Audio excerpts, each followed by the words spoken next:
গালি দিয়ে বলছে নাজির হবে না। এই শোরের বাচ্চা, প্রথম আলো এবং এই ডেইলি স্টার কুত্তার বাচ্চারা নিউজ করেছে রাজনীতিবিদরা কেন ওখানে যাবে, কিন্তু কুত্তার বাচ্চারা একবার প্রশ্ন করে নাই সরকার কেন এখানে আসে নাই। তার মানে বোঝা যাচ্ছে তাদেরকে বলা হয়েছে সরকার থেকে এই ধরনের নিউজ করেন, এগুলোকে ডিসকারেজ করেন, অর্থাৎ তারা আসে নাই। তো আজ হোক কাল হোক তাকে তো আবার বাংলাদেশের মাটিতে ফেরত পাঠাবে। আপনি আশাবাদী আওয়ামী লীগ আবার আসছে? আরে না আসলে তো ভারত তাকে স্থান দিল কেন? আসবে বলে তো ভারত তাকে স্থান দিয়েছে। ব্রিগেডিয়ার সাখাওয়াত সাহেব, আপনি আজকে বলতে হচ্ছে উনিও ওই প্রথম আলো শুয়োরের বাচ্চা কুত্তার বাচ্চাদের কাতারে চলে গেছেন। উনার এই বক্তব্যের মাধ্যমে উনিও সেই কাতারে চলে গেছেন। উনি কি করে বলতো, উনি বলতে পারতেন না? কি করে বলেন উনি জানেন না? উনি খবর নিয়ে জানাবেন। আপনি ডিসগ্রেসড আওয়ার আর্মি, ইউ হ্যাভ ডিসগ্রেসড। আপনি কাকে বাঁচানোর জন্য, কাকে রক্ষা করার জন্য কথা বললেন? এটাকে আমি দুর্ঘটনা হিসেবে দেখি না, এটাকে আমি একটা হত্যাকাণ্ড হিসেবে দেখি। আজকে আমাদের সারা জাতি ক্রোধে ক্রোধান্বিত হওয়া উচিত ছিল, সারা জাতিকে ঘর থেকে বের হয়েছিল। আমরা আমার শিশু নিরাপত্তা দিতে পারবো না, এর চেয়ে বড় ব্যর্থতা একটি সরকারের আর কি থাকতে পারে? এটা ক্রিমিনাল অফেন্স হয়েছে, এটা অপরাধ হয়েছে। অপরাধে শাস্তি করার জন্য সরকারকে সেই অনুযায়ী ব্যবস্থা নেওয়া দরকার ছিল। আমি তো আশা করেছিলাম, কামনা করেছিলাম যে এটার সঙ্গে দুর্ঘটনা জড়িত তাদেরকে অবিলম্বে গ্রেফতার করা হবে। এমনকি বিমান বাহিনীর প্রধান থেকে শুরু করে যারা এর সঙ্গে জড়িত তাদের ব্যর্থতা, গাফিলতিজনিত দুর্ঘটনা। যদি সেটা যান্ত্রিক গোলযোগও হয়ে থাকে, একটি জাহাজ উড্ডয়নের আগে তার সার্টিফিকেশন লাগে, সেখানে যান্ত্রিক গোলযোগ হওয়াটা এত স্বাভাবিক নয়। সেটার জন্য কারো না কারো ব্যর্থতা থাকে, ব্যর্থতা আছে। তারপরে আপনাকে বলা হয়েছে প্রশিক্ষণ ট্রেনিং বিমান, এবং সেখানে বলা হয়েছে সোলো ফ্লাইট, অর্থাৎ একজন ফ্লাইট লেফটেন্যান্ট তার জীবনে প্রথম একা একটা বিমান চালাতে যাচ্ছে। সেখানে তো অনেক ধরনের সাবধানতা অবলম্বন করা দরকার, অনেক ধরনের সতর্ক অবস্থা অবলম্বন করা দরকার। সেইগুলা নেওয়া হয়েছে কিনা আমার জানার কোনো ইচ্ছা আমার নাই, কিন্তু নেওয়া হয় নাই বলে আমি বিশ্বাস করি। কারণ নেওয়া হইলে অন্তর্পক্ষে তার যিনি ইনস্ট্রাক্টর ছিলেন, যিনি ব্যাক সিটে বসা ছিলেন, ব্যাক সিটে মানে উনি যে এয়ারপোর্টে বসে থেকে যে টাওয়ারে বসে থেকে তার ট্রেনিংটা, যে প্রশিক্ষণটা দেওয়ার যে কথা, তিনি তো তাৎক্ষণিক ভাবে সেই কাজটা করতে পারতেন। কিন্তু সেখানে আমরা একটা চরম ব্যর্থ দেখতে পাচ্ছি। আর সবচেয়ে বড় যেটা আমাকে দুঃখ দিয়েছে, তারপরে দেখেন সরকারের যে গুণে ধরা পচা ধরা মনোভাব, যে কথাগুলো বলছেন, যে বক্তব্যগুলো দিচ্ছেন। আপনি দেখেন গতকালকে আমরা কোন পরিষদের বা সরকার উদ্বোধন কর্মকর্তাদের কাউকে আমরা সাইটে দেখি নাই, স্কুলে দেখি নাই, হাসপাতালে দেখি নাই, কোথাও দেখি নাই। বরঞ্চ উল্টা দেখলাম পত্র পত্রিকায় রাজনীতিবিদরা যখন গেছে তাদের সমালোচনা করতেছেন, অর্থাৎ সরকার উস্কায় দিচ্ছে। অর্থাৎ সরকার নিজে যাচ্ছে না, সেখানে রাজনীতিবিদরা যাচ্ছে বলে এটা বিভিন্ন কাগজ পত্রিকা দিয়ে, প্রথম আলো এবং ডেইলি স্টার দিয়ে উস্কায় দিচ্ছে এবং রাজনীতিবিদদের বিরুদ্ধে বক্তব্য দিচ্ছে ইনস্ট্যান্টেনিয়াসলি, তাৎক্ষণিক ভাবে। অর্থাৎ রাজনীতিবিদরা কেন গেল, কিন্তু একবারও পত্র পত্রিকায় প্রশ্ন করলো না যে সরকারি কর্তৃপক্ষ কেন আসতো না, কেন স্বাস্থ্য উপদেষ্টা আসতেন না, কেন শিক্ষা প্রতিষ্ঠা আসতেন না, কেন শিক্ষা সচিব আসতেন না, কেন ডিজি এডুকেশন গুলো আসতেন না, কেন বিমান বাহিনীর ঊর্ধ্বতন কর্মকর্তারা গেলেন না, কেন সেনা বাহিনীর ঊর্ধ্বতন কর্মকর্তা গেলেন না, কেন স্বরাষ্ট্র মন্ত্রণালয়ের ঊর্ধ্বতন কর্মকর্তা গেলেন না? এইটা নিয়ে কোনো প্রশ্ন করা নাই। বরঞ্চ তাদের এই ব্যর্থতা ঢাকার জন্য আমি বলতে হচ্ছে, গালি দিয়ে বলছে নাজির হবে না। এই শোরের বাচ্চা, প্রথম আলো এবং এই ডেইলি স্টার কুত্তার বাচ্চারা নিউজ করেছে রাজনীতিবিদরা কেন ওখানে যাবে, কিন্তু কুত্তার বাচ্চারা একবার প্রশ্ন করে নাই সরকার কেন এখানে আসে নাই। তার মানে বোঝা যাচ্ছে তাদেরকে বলা হয়েছে সরকার থেকে এই ধরনের নিউজ করেন, এগুলোকে ডিসকারেজ করেন, অর্থাৎ তারা আসে নাই। আপনারা বললেন আমরা গালাগালি করি, গালাগালি ছাড়া তো আপনারা, আপনাদের গায়ের চেয়ে আমরা এত মোটা, গালাগালি ছাড়া প্রকাশ করা যাচ্ছে না। রাইট, অ্যাপ্রোপ্রিয়েট ওয়ার্ড পাচ্ছে, অ্যাপ্রোপ্রিয়েট ওয়ার্ড শুনে পাচ্ছে, এই জন্য আমি বলতে বাধ্য হচ্ছি।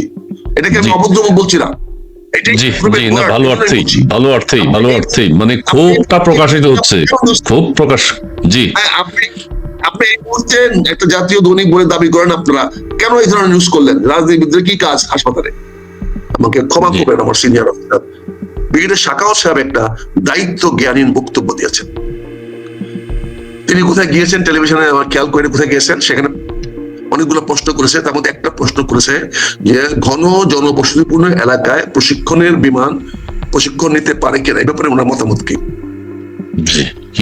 সেই লজ্জাস্কর, ডিসগ্রেসফুল। উনি বললেন কি, ব্রিগেডিয়ার সাখাওয়াত একজন ক্যারিয়ার আর্মি অফিসার এবং একজন, মানে আমি কি বলবো, সবাই তাকে হ্যাঁ, আমাদেরকে গণতন্ত্র শিখিয়েছেন গত 20 বছর। হ্যাঁ, গণতন্ত্র, ইলেকশন, সুষ্ঠু নির্বাচন। জি, ঠিক আছে, উনি কি বললেন যে এই বিষয়ে উনি খবর নিয়ে জানাতে হবে, এই বিষয়ে উনাকে খোঁজ নিয়ে জানাতে হবে।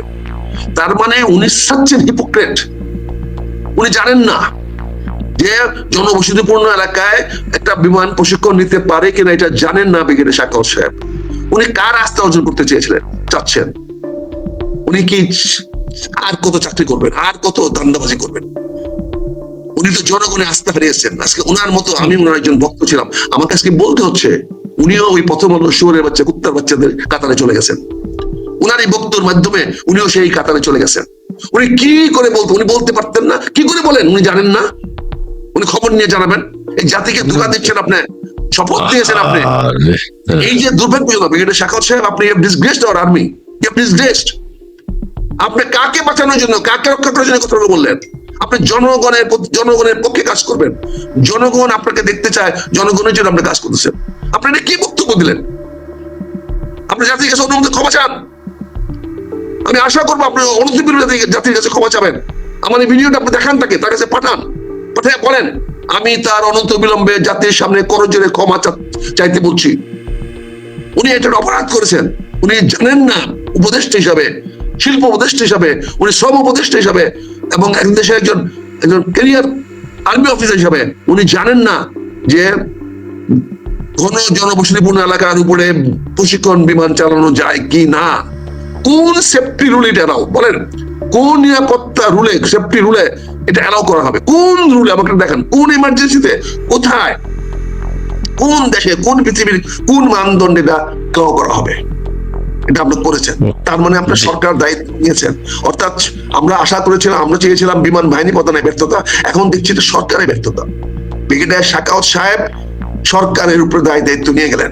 তার সরকার জানে না কোনটা সঠিক কোনটা বেঠিক। মানে এটাকে আমি দুর্ঘটনা বলছি না, এটা হত্যাকাণ্ড বলছি।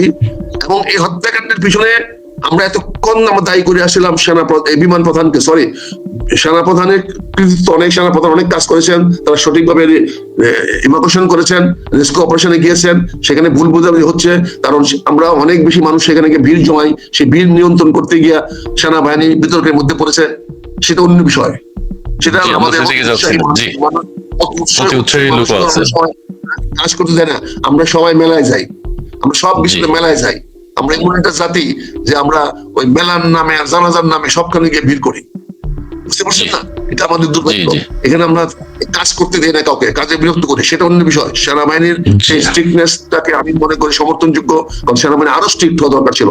ওখানে এতগুলো লোকের ভিড়, ঠিক আছে ভিড় যাবে, সবাই যাবে, কিন্তু একটা নিরাপদ দূর থেকে তাদেরকে থাকতে হবে। এক্সপার্ট যারা উদ্ধার কাজে তাদেরকে সহযোগিতা করতে হবে। হ্যাঁ, তাদেরকে সহযোগিতা করা, যে দূর থেকে দেখা, দূর থেকে অবজার্ভ করাটাই সহযোগিতা। জি, অবজার্ভ করেন, আপনি যদি কোনো কিছু প্রয়োজন পড়ে সরবরাহ করেন, আপনি কিছু চাইলে সেটা নিয়ে আসেন, বা আপনার জিনিসপত্র নিয়ে রেডি থাকে, যদি কিছু লাগলে দিবে। কিন্তু সেখানে রিলিফ টিমকে, সেখানে ওই ত্রাণ টিমে যারা গিয়েছিল, ফায়ার ব্রিগেড যারা গিয়েছিল, সেনাবাহিনী যারা গিয়েছিল, তাদেরকে সহযোগিতা করা দরকার ছিল। উল্টো সেখানে ছেলেরা তাদের উপর চাপ সৃষ্টি করেছে, তারা ভিতরে ঢুকে যেতে চেয়েছে। ওখানে ঢুকে গিয়ে যদি আরেকটা ছেলে মারা যায়, যদি আরেকটা ঝুলন্ত ছাদ পরে যদি আবার কেউ মারা যায়, তখন তো তারা দায়ী হতো। সেইগুলো তো দেখার বিষয়। যাই হোক, আমি কথাটা বলছি, সেনাবাহিনী যে কাজ করেছে পারফেক্টলি, তারা সঠিক কাজ করেছে। তাদের আরো কঠিন হওয়া দরকার ছিল, কঠিন অনেক সময় হতে হয়, কঠিন প্রয়োজন আছে, কঠিন হইতে হবে। কিন্তু আজকে যে সেরিমনির কথা বললেন, যে আজকে যে পাইলটকে স্তুতি দেওয়া হচ্ছে, এটা উচিত হয়নি। কারণ এটা এই পাইলট এতে বোঝা যাচ্ছে যে সে সোলো ফ্লাইটে যাচ্ছে, he was mentally was not prepared, he was trying to make it a fun. পাইলটের স্তুতি গাওয়ার সময় এখন না, যেখানে আহত নিহত হয়েছে, যেখানে 27টি শিশু নিষ্পাপ শিশু নিহত হয়েছে, সেখানে পাইলটের স্টোরি আমরা আনতে পারি না, বরঞ্চ পাইলটের নামটা না আনাই ভালো ছিল। পাইলটের নামটা গোপন রাখা দরকার ছিল, যদি সত্যি ওই পাইলটের উপকার করতে চাইতেন আপনারা। এখন তো ওর বিরুদ্ধে হত্যার মামলা হবে। এখন তো যারা শিশুরা নিহত হয়েছে, তারা ওই পাইলটের বিরুদ্ধে ক্ষতিপূরণের মামলা করবে, এবং করা উচিত। এখন এটা সঠিক তদন্ত কি সঠিক হোক। বিমান বাহিনী প্রধান এবং সরকারের বিরুদ্ধে ওই সকল মানহানি মামলা করা, ক্ষতিপূরণ মামলা করা উচিত। এই কত টাকা দিবে না, একজনের এগেইনস্টে শত শত কোটি টাকার মামলা করা উচিত। কারণ এই শিশুদের মধ্যে যে আগামী দিনের বিল গেট নাই, আগামী দিনে যে এলন মাস্ক নাই, এর প্রমাণ কি বলেন? এর কি প্রমাণ দিতে পারেন? সাউথ আফ্রিকার সেই পথে ঘোরা ছেলেটা যদি এলন মাস্ক সে আমেরিকার সবচেয়ে বড় ধনী হতে পারে, তাহলে এই মাইলস্টোনের এই ছেলেটা, শিশুটা কেন আগামী 20-30 বছর পরে বিশ্বের সেরা বৈজ্ঞানিক হতে পারতো না? বিশ্বের সেরা ব্যক্তি হতে পারতো না? So it must be compensated not by the relief, by court order. আমরা ক্ষতিপূরণ মামলা করতে বলবো, ক্ষতিপূরণ মামলা করা উচিত এই বিমান বাহিনীর বিরুদ্ধে, এই বিমান প্রধানের বিরুদ্ধে, বিমান বাহিনীর বিরুদ্ধে না, বিমান বাহিনীর প্রধানের বিরুদ্ধে, বিমান বাহিনীর প্রধানের ব্যর্থতা কি হতে পারে একটু বলুন। বিমান বাহিনীর প্রধানকে আপনি মিন করেছেন, বিমান বাহিনীর প্রধানের কি ব্যর্থতা হতে পারে? প্রধানের মূল ব্যর্থতা হলো উনি ঢাকা মহানগরের উপরে, এরকম জনঘন এলাকার উপরে, ঢাকা মেইন এয়ারপোর্টে, যেটা বাংলাদেশের ন্যাশনাল হাব গেটওয়ে, সেখানে এরকম একটা বস্তা পচা বিমান দিয়া ট্রেনিং করার অনুমতি দিলেন কি করে? তার অনুমতি কি বিমান বাহিনীর প্রধান পর্যন্ত যায়? বিমানের প্রধান ছাড়া ট্রেনিংটা অ্যাপ্রুভাল কে করবে? He has to approve the schedule. It has to approve. এবং ঢাকা বিমানবন্দর আমার মেইন হাব, আমার মেইন গেটওয়ে ন্যাশনাল, সেখানে আপনি এরকম একটা বস্তা পচা পুরনো বিমান দিয়ে আপনি একটা সোলো ফ্লাইট স্টার্ট করা, সোলো ফ্লাইট দেওয়ার দিলেন কোন বিবেচনায়? আপনার বক্তব্যে আমরা নিজেরা আমরা অপমানিত বোধ করছি, সমগ্র সেনাবাহিনী অপমান বোধ করছে। আপনি প্লিজ স্যার, আপনি অন্তত আত্মহত্যা করে দেখায় দেন যে আপনার বিবেক আছে। আপনি তো অনেক শিখাইছেন বিবেক, আমাদেরকে অনেক নির্বাচন শিখাইছেন, করণীয় শিখাইছেন, কি করণীয়। এখন একজন উপদেষ্টার কি করণীয়, তার ব্যর্থতার দায়িত্ব কেমন নিতে হয়, এটা ব্রিগেডিয়ার শাখাওয়াত সাহেব আপনি স্যার দেখায় দেন স্যার, অত আপনি দেখায় দেন, কদিনে বাঁচবেন? একটা ইতিহাস হয়ে থাকুন আপনার, যে ব্যর্থতার দায়িত্ব নিয়ে আপনি আত্মহত্যা করেছেন। অন্তত পদত্যাগ করুক, অন্তত পদত্যাগ করুক। যে এই কথাটা কেন বললো, কিভাবে বললো? কাজে আমি মনে হয় যে না, আপনি বিবেক তো তাড়না দিতে হবে। আপনি ব্যর্থতায় 27টা ছেলে বাচ্চা নিষ্পাপ শিশু মারা গেল আপনাদের ব্যর্থতায়, আপনি একজন দায়িত্ব নেবেন না? একজন কেউ নেবেন না দায়িত্ব? এটা কি করে হয়? আপনি একটা লোক দায়িত্ব নেবেন না?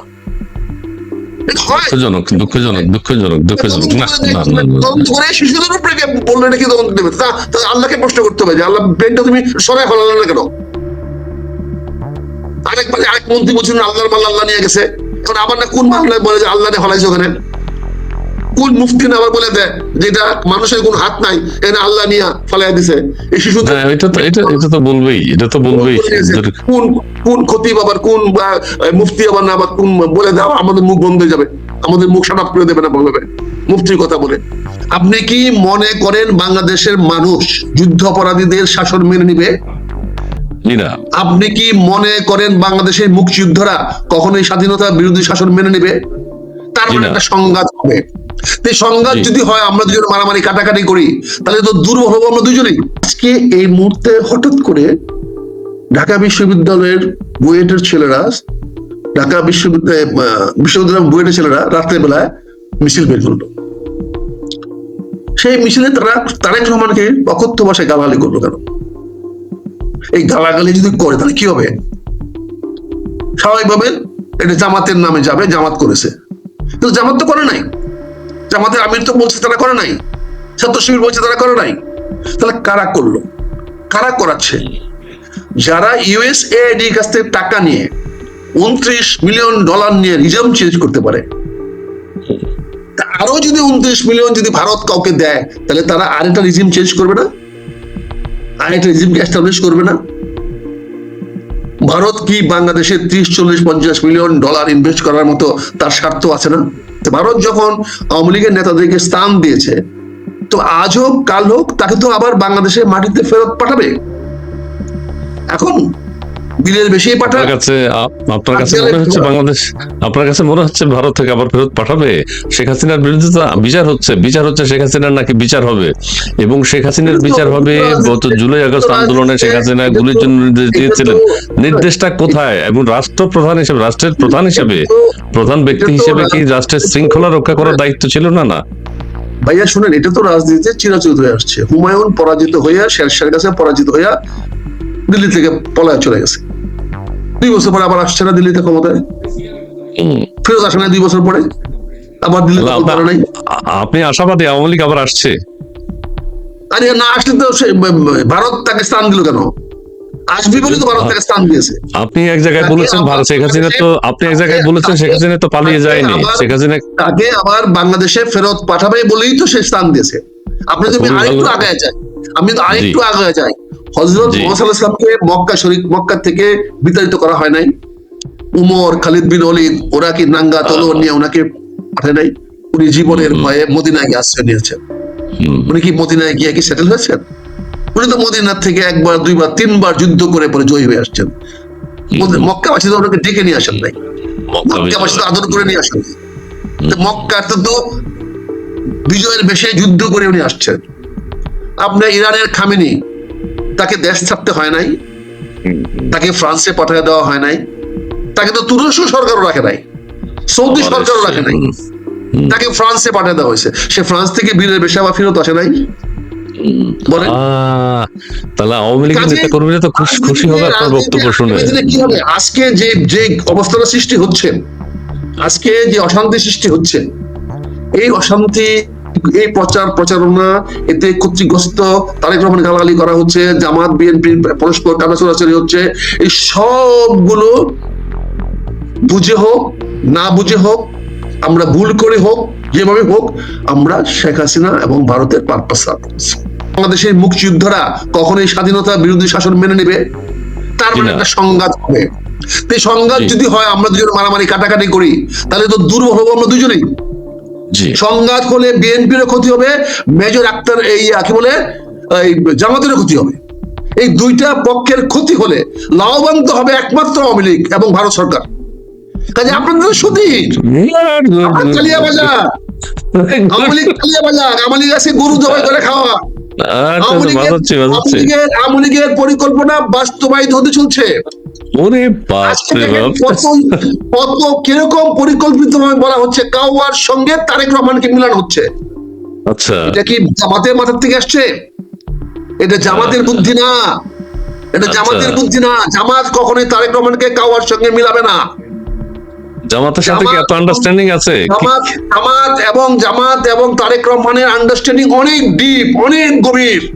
আচ্ছা আচ্ছা আচ্ছা, ও তাহলে যেটা মনে করছে না, কিন্তু এমন একটা পরিবেশ সৃষ্টি করা হচ্ছে, যেহেতু পুলিশ অতর্ক, কিছু করতে পারতেছে না, তখন কতগুলো পোলাপান এসে ভাড়াটিয়া পোলাপান দিয়ে ঢাকা ইউনিভার্সিটিতে বুয়েটে মিছিল করানো হচ্ছে। এরা কোন রাজনৈতিক দলের না, ছাত্র শিবিরের না, এরা ভাড়াটিয়া। এদিকে যদি আজকে দেখেন ছাত্র দল যদি আজকে ছাত্র শিবিরকে নিয়ে এদিকে ধরতে যায়, দেখতে পারবে? এত কিছু আছে বলে, ছাত্র শিবির আর ছাত্র দল যদি একসঙ্গে গিয়ে এদিকে ধরতে যায়, ওরা টিকতে পারবে? কিন্তু এখানে ডালমি কুচ কালা হয়, এখানে টাকা পয়সার কিছু খেলা হচ্ছে। আচ্ছা, এখানে ধরেন এনসিবি বাইরে বাইরে ঘুরে বেড়াচ্ছে, তারা ঢাকা শহর ছেড়ে দিছে। তারা আগামী 5ই আগস্টের আগে ঢাকা শহরে এমন একটা পরিবেশ সৃষ্টি করতে চাচ্ছে যাতে ঢাকাতে আবার উত্তাল কিছু হয়, এবং যদি উত্তাল কিছু হয় তাহলে সবচেয়ে বেশি ক্ষতিগ্রস্ত হবে বর্তমান সরকার, ডক্টর ইউনূসের সরকার। এবং তিনি ভারতের বিরুদ্ধে আজ পর্যন্ত একটা কটু কথা বলে নাই। উনি যে একজনকে বানাইছেন, নিরাপত্তা উপদেষ্টা বানিয়েছেন, আমি একটা ইন্টারভিউ শুনেছি, আমার গুরুদেব পিনাকি ভট্টাচার্য ইন্টারভিউ নিয়েছেন। উনি 11 বার জিজ্ঞাসা করছেন ভারত সম্বন্ধে, প্রশ্ন করেছেন, উনি একবারও ভারতের বিরুদ্ধে একটি কথা বলে নাই। উনি উল্টে আরো বলেছেন যে আমি ভারতের জায়গায় থাকলে তাই করতাম।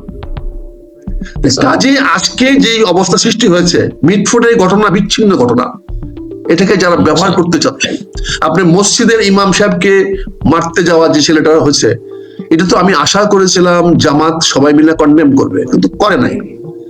যেখানে রক কেটে যুব দলের ছেলেকে মারা হয়েছে, আমি সেখানে আশা করেছিলাম যে সেখানে এই রাজনৈতিক দলগুলো ব্যবস্থা নেবে, কিন্তু নেয় নাই।